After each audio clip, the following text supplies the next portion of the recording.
On to Chapter 34, Franklin D. Roosevelt and the Shadow of War, 1933-1941. Let's get started. A few key points. The United States especially wanted to avoid World War II. Obviously, that's just kind of building on the experience of World War I and its return to isolationism. Several efforts are made to stay neutral in the early stages. Also, the United States wanted to protect European democracies. As you probably know, they began to disappear very quickly. Totalitarian dictatorships emerged rapidly in Europe, and they resumed these older expansionary policies, and they do so very quickly. The summer of 1933, 66 nations sent delegates to the London Economic Conference. Delegates hoped to coordinate an international response to the global depression, and they wanted to stabilize currencies and exchange rates of those currencies. President Roosevelt opposed the conference because he did not want to interfere with his own plans to fix the American economy. And without the support from the United States, the London Economic Conference fell apart. This collapse strengthened the global trend towards nationalism while making international cooperation increasingly difficult. Now, while the U.S. wants to maintain neutrality, they also need to proceed with some foresight. And withdrawing from Asia is going to allow for some unity in the country. Don't forget there was division over the anti-imperialist movement that was growing in the early 20th century, but it's also going to free up tax dollars, and it also will remove the potential of a Japanese attack on the Philippines directly affecting the United States. So it was the Tidings-McDuffie Act 1934 that put the Philippines on a pathway of independence, which of course will happen in 1946. Also in 1933, FDR formally recognized the Soviet Union, and just a few chapters ago we were talking about how strong this fear of communism was, the Red Scare, and this paranoia that's associated with it. So you have to ask yourself why that's happening. Well, obviously, Roosevelt realizes that the Soviet Union could be a trading partner and a friendship they may need to call upon to help balance this threat of German power in Europe and Japanese power in Asia.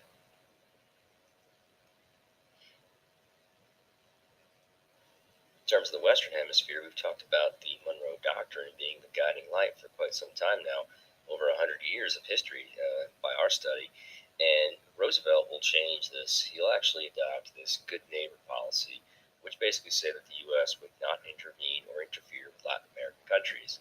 In fact, the Marines will be pulled out of Haiti by 1934, and the United States will release some control over Cuba and Panama shortly after that as well. Now, there's a challenge to this when the Mexican government in 1938 seized American oil properties, and FDR does maintain his approach, does use diplomacy, and does not use force. This settlement will be eventually worked out by 1941. Again, perhaps FDR was thinking that he had too many irons in the fire, or perhaps he was thinking that all American nations now, nations in North America and Central America and South America, may need to unite against these oppressive totalitarian regimes that are marching across Europe. In the previous two chapters, we talked about tariffs and the impact they had on the Great Depression. In 1934, Congress will pass the Reciprocal Trade Agreement, which is designed to lower the tariff, and it allowed the president to lower tariffs on countries that would in return lower their tariffs on American goods. Secretary of State Cordell Hull, seen in the top right-hand corner here, succeeded in negotiating pacts with 21 countries by the end of 1939, therefore opening up foreign trade. And as the pageant says, it paved the way for the American-led free trade international economic system that took shape after World War II. I've mentioned totalitarianism a couple of times. Let's talk about some of the individuals who are involved with that. First of all, it is what it sounds like. It would be a dictatorship in which an individual has total control, and it spreads through Europe, which of course was badly hurt financially and physically by World War I, and now also is feeling the effects of the Great Depression, which began in the United States. And so several of these dictators will emerge. Joseph Stalin from the USSR, something we talked about briefly in previous chapters, who was a communist, of course. Now we have Benito Mussolini in Italy in 1922, a fascist. Adolf Hitler in Germany in 1933, who is fascist but would call his party the National Socialists. The book says that he was the most dangerous because he had tremendous power and was very impulsive. 1936, those two actually formed a union in the Rome-Berlin axis, which we'll see in a second here. But here's Stalin. Notice a common theme in these men. here's Mussolini, and here's Adolf Hitler. They're all wearing their military uniforms. These dictatorships, especially fascist states, often are organized and structured and operated in a militant way, military structure, I should say. Here you can see this Rome-Berlin axis in the stamp here, and at the top there, that German phrase refers to two peoples and one common struggle. So you can see sort of this Italian fascist symbol on the left and this German fascist symbol on the right. Both men, of course, sort of leading this charge for a new structure to government and society based on strength and unity. Now, the Japanese are not fascist or communist, but they themselves also have an imperial government. There's an emperor, and then in the top right, you see Hideki Tojo, who's prime minister, but also sort of calling the shots and really directing traffic for the Japanese Empire. In 1934, Japan terminated the Washington Naval Treaty and accelerated their construction of large battleships. Don't forget that Washington Naval Treaty was about disarmament, specifically naval disarmament to a certain ratio, of which the Japanese felt insulted by. Also, Mussolini will attack Ethiopia in 1935, and I'll show you a map of that in a second here. And while this is happening, the United States maintains this isolationist attitude. There's a belief that we're separated from the rest of the world by two oceans, and of course, there's the fear of being pulled into further foreign wars. 1934, however, the Johnson Debt Default Act was passed by Congress, which prevented debt-dodging nations from borrowing further from the United States. So you can see sort of some sort of preparedness in that. Here you can see the Italian campaign into Ethiopia, and I wanted to show this to you. I wanted to show you this map in particular, and obviously this is from 1914, but you can see that Ethiopia was one of the, or the only independent nation in Africa that I see on there aside from Liberia. So the Italians are spreading into this country for the usual imperial reasons, but not necessarily directly attacking one of the major European powers in doing so. Feel a bit like a broken record here, but as I said before, Congress will in fact maintain neutrality, and they passed these neutrality acts in 35, 36, and 37, which taken collectively would say that the president, if he proclaimed the existence of a foreign war, well, then certain restrictions would automatically go into effect, including that no American could legally sail on one of the ships of those belligerents, or sell or transport munitions to them, or give them loans for that matter. And so, this is a very passive sort of stance, but it is designed to protect American interests. But you could look at it as being negligent, and the pageant suggests that had the U.S. acted here, perhaps things would have escalated farther. It's tough to play what if with history, but you can say that if this in fact is negligence, then it is also encouraging the militant expansion that we see of these totalitarian regimes. Another example of fascism emerges in Spain following the Civil War between 1936 and 1939, when General Francisco Franco will successfully defeat the left-wing Republican government that was based in Madrid. He had the support of Mussolini and Hitler, and the Loyalist government that he defeated had some Soviet support and some support from American citizens, American volunteers, who were called the Abraham Lincoln Brigade, who did travel to Spain to fight. Now, the U.S. wanted to stay out of this Civil War very badly, and so Congress amended the Neutrality Acts to basically say that it applied to nations that were having a civil war as well. It didn't have to be sort of an international war. Here is Francisco Franco.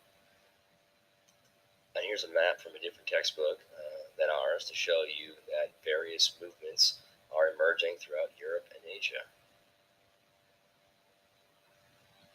Let's look at Japanese and German expansion. 1937, Japan invaded China, and FDR did not want to invoke those neutrality acts, did not want to label this invasion of war, because had he done that, it would have cut off the supply of war materials to the Chinese, which of course they needed.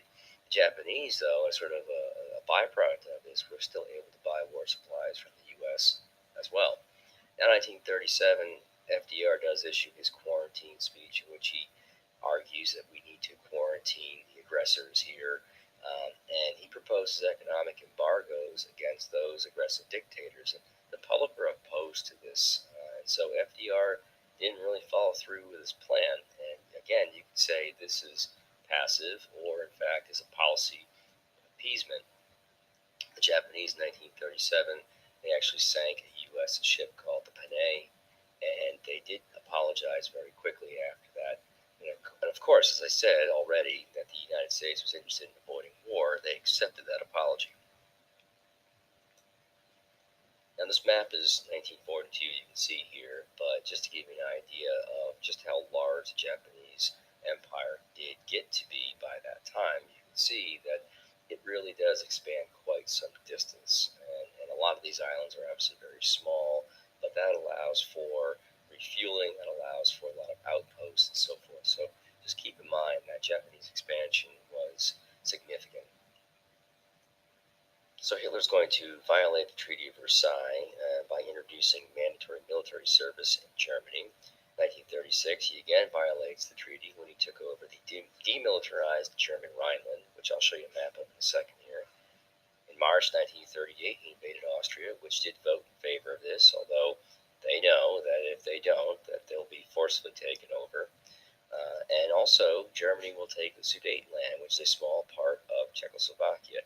Now, a conference was held in Munich, and the solution was to appease Adolf Hitler. And European powers, led by Neville Chamberlain, did say that so long as this Sudetenland is the last territorial expansion that you have, that would be just fine.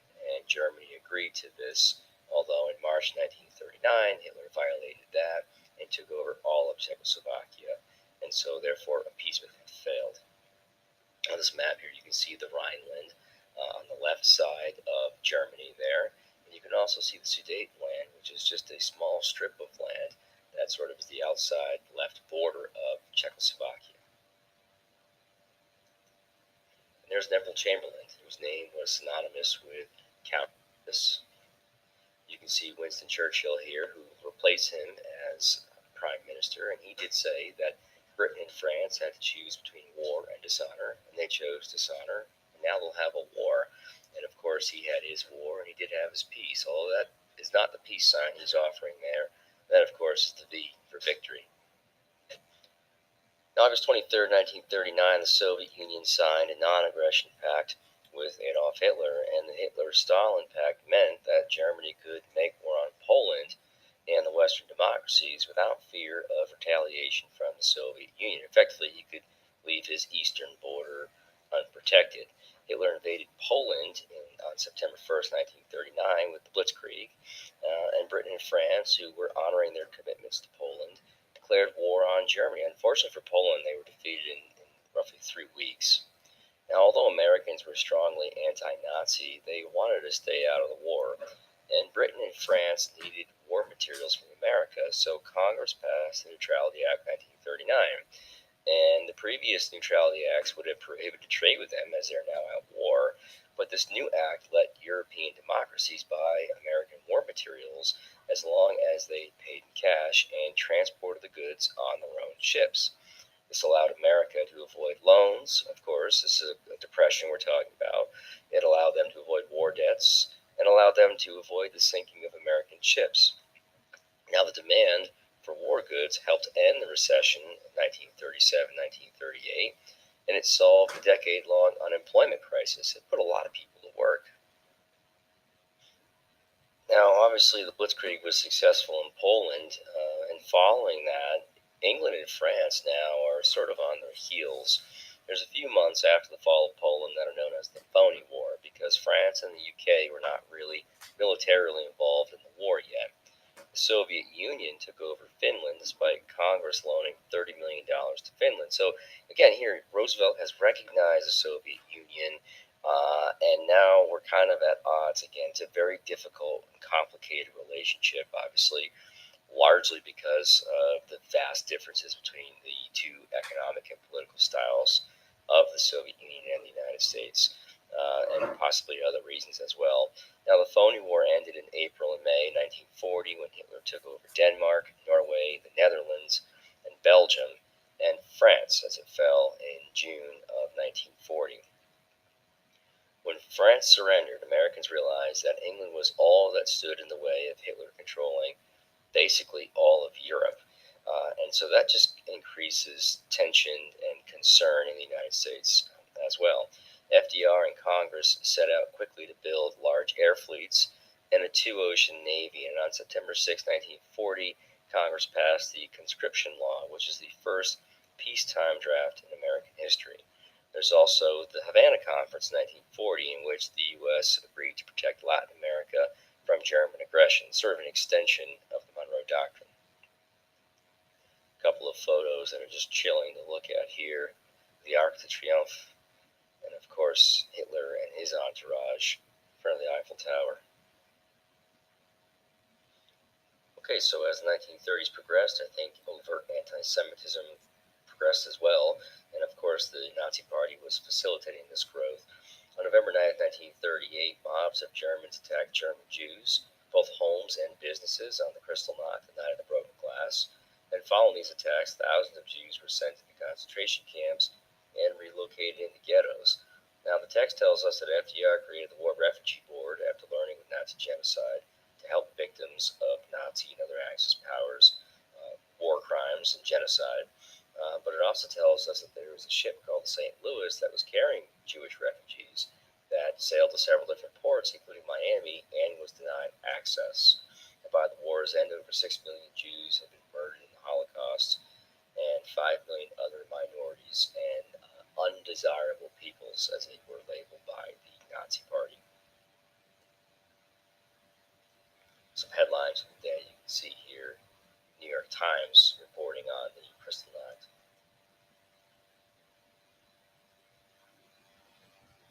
After France fell to Germany, Hitler launched air attacks against Britain beginning in August 1940. It's known as the Battle of Britain. During the Battle of Britain, radio broadcasts brought the drama from London right to the homes of Americans, and so it's a good chance to talk about the impact technology can have on shifting public opinion. As sympathy for Britain grew, it was not yet sufficient enough to push the U.S. into war. But think about our own world today with many of the ongoing contemporary issues, and they're being broadcast and shared and commented and liked through social media. And of course, that has a very big impact on the way we think and the way we see things. So keep that in mind moving forward. I should also say that Fighter Command, the sort of like command post for the Royal Air Force, was able to use modern technology, including radio, including sonar and radar, to coordinate their attack. Being an island, they're facing attacks from basically all of those northern European countries that I mentioned the Nazi expansion into a few slides back. And so they're able to use real-time communication to fight off what seems to be an overwhelming force. There's opposing groups in the United States that emerge. There's the Committee to Defend America by Aiding the Allies. And so these are folks who would really advocate for more involvement in the war, sort of defending Britain and helping them before the conflict spills over to North America. There's opposing groups such as the America First Committee, which would argue that the United States should concentrate what strength it currently had to defend its own shores. FDR would favor a different route. He favors aiding the British, and of course this is going to be with the Destroyers for Bases deal, which began September 2nd, 1940. FDR and I suppose the U.S. government had 50 destroyers that were left over from World War I, and they're a little old, but they do give them to the English, and in return, Britain gives the U.S. 8 valuable defensive bases, all located in the Western Hemisphere. Now, what you have to understand is that this is a flagrant violation of America's neutrality obligations. But that said, again, Britain is sort of the last of the democracies in Europe that's left standing. And of course, I think the U.S. was well aware that we're moving closer to war by the minute. Speaking of the Battle of Britain, here's a British Spitfire. So you can see aviation has changed significantly. Right? We talked about Charles Lindbergh and the Spirit of St. Louis a few chapters ago.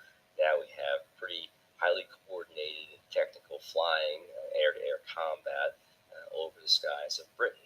And again, the free world depended upon it. Name for that Spitfire, of course, is the Triumph Spitfire, and boy do I miss this car. Now in the middle of this, we have a presidential election. The Republicans will run Wendell L. Willkie in 1940, and they condemn FDR's alleged dictatorship under the New Deal. Don't forget that he assumed legislative authority, and he's accused of trying to manipulate the support. And they also will say that the New Deal was inefficient. It didn't necessarily fix the problems that we had. Perhaps it was wasting money. Now, Roosevelt run a third term. There's no legal barrier for him to have to overcome to do that. His two-term tradition was just that. It was a tradition. But Roosevelt runs with this idea sort of that you don't change horses in the midstream. And knowing that this war is coming, I think the American people agreed. They wanted experience, especially for going to go to war in the near future, which of course is what happens.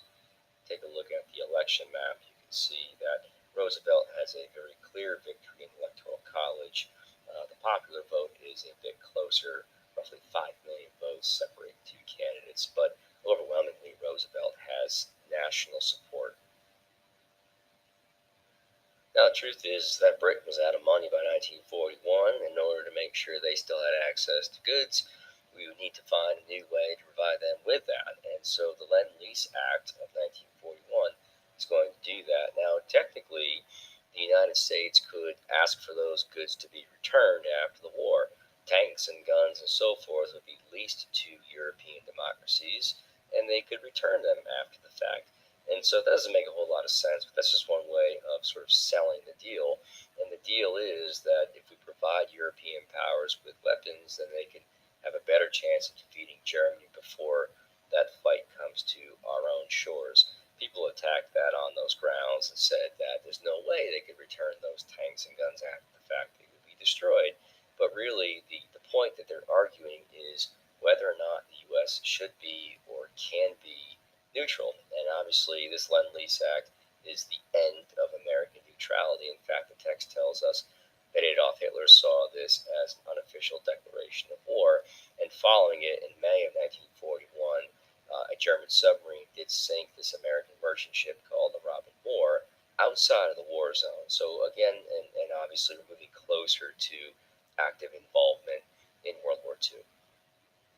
Now, we're all aware that the attack on Pearl Harbor eventually will bring the U.S. into World War II, but the pageant points out, and I think it's a great way that it's done, that there are other things that sort of put us on this path. The fall of France in June is going to escalate American involvement and support for Great Britain. We just talked about that. Hitler's decision to break this non-aggression pact that he had with the Soviet Union in 1941 and to attack the Soviet Union will now build a stronger bond between the U.S. and Stalin and his communist regime, as the United States will begin to supply the Soviet Union with some finances to hopefully repel the Germans. Ultimately, it's the weather that does that. But Adolf Hitler and his goal of double-crossing the Soviet Union was to acquire resources such as oil and then concentrate his efforts against the British. Now, as I said, Hitler will actually fail in his invasion of the Soviet Union. But while that's happening, Roosevelt and Churchill agree to meet at what is known as the Atlantic Conference. They meet on a ship off the coast of Newfoundland, and together they create this 8-point Atlantic Charter, which outlines their common goals for the war, the common peace goals for after the war.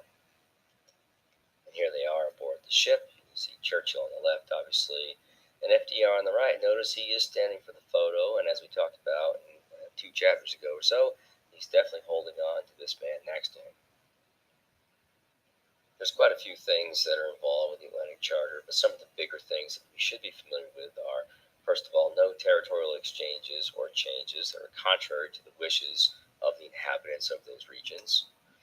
The idea of self-determination for all people, the right for a people to choose their own form of government. We want to see disarmament of the aggressors, something that began in the 1920s, right, with this Washington Peace Conference. They also want to see free trade. Now, German U-boats continue to sink American merchant vessels, which of course are supplying the British with war supplies. So I understand from a strategic point of view why the Germans would do that. And as a result of that, FDR decided to have American warships escort supplies to Britain beginning in 1941. It's sort of a return of the convoy system we saw with World War I. After a series of American boats were sunk by German U-boats, Congress voted in November of 1941 to repeal the Neutrality Act of 1939. So now merchant ships could legally arm themselves and enter combat zones with munitions for Britain. They're up against these German wolf packs. Large numbers of German submarines would be patrolling or prey upon a single or perhaps a pair of merchant vessels and sink them. And they're very effective in doing that. Speaking of submarines, how about a shout out to my hometown of Groton, Connecticut here with USS Flasher. This is sort of a monument now at the top end of a submarine. It's located right down the road from where I grew up, but it was built by EB, Electric Boat, and commissioned in 1943, and it was credited with sinking the highest tonnage of Japanese ships, 24 vessels and more than 100,000 tons during World War II. And just in general, subs that were launched by EB, totaling 74 submarines, accounted for 39% of all Japanese ships sunk during the war. Go Groton. Now, Japan had been an ally of Germany since September of 1940, and their war effort was still dependent upon trade with the United States. Now, in late 1940, the U.S. government would begin to impose its first trade embargoes on Japan, and it offered to lift those embargoes if Japan would end its war with China. Japan did not agree to those terms, and as we all heard at some point in our life here on December 7, 1941, the Japanese attacked Pearl Harbor, and in doing so they killed over 2,300 Americans, but they also brought the United States directly into the war. Most of America's battleships were significantly damaged, and I'll show you a picture of the USS Arizona in a second here. But our aircraft carriers, fortunately, were not docked on that day. They were out to sea, and so they were spared from the damage. The following day, the United States declared war on Japan, and a few days after that, Germany and Italy retaliated and declared war on the U.S. Here's a picture of the USS Arizona, one you may have seen before, and a headline you can see. The attack on Pearl Harbor on December 7, 1941 ended any debate that there was in the U.S. Again, prior to that attack, Americans, even though they probably were afraid to see Britain fall to Germany, they were not necessarily ready to commit to active involvement in World War II. Pearl Harbor changed that and united this country. Civilians at home, children in schools, soldiers abroad, industry, government, all fighting for the same cause, the cause to protect American freedom and the freedom of the world for that matter. That's it. Thanks for watching. Next time we'll look at the fighting of World War II and sort of lay the groundwork for the Cold War which follows. If you have any questions, please feel free to ask them in class tomorrow or send me an email. Thanks for watching. Take care.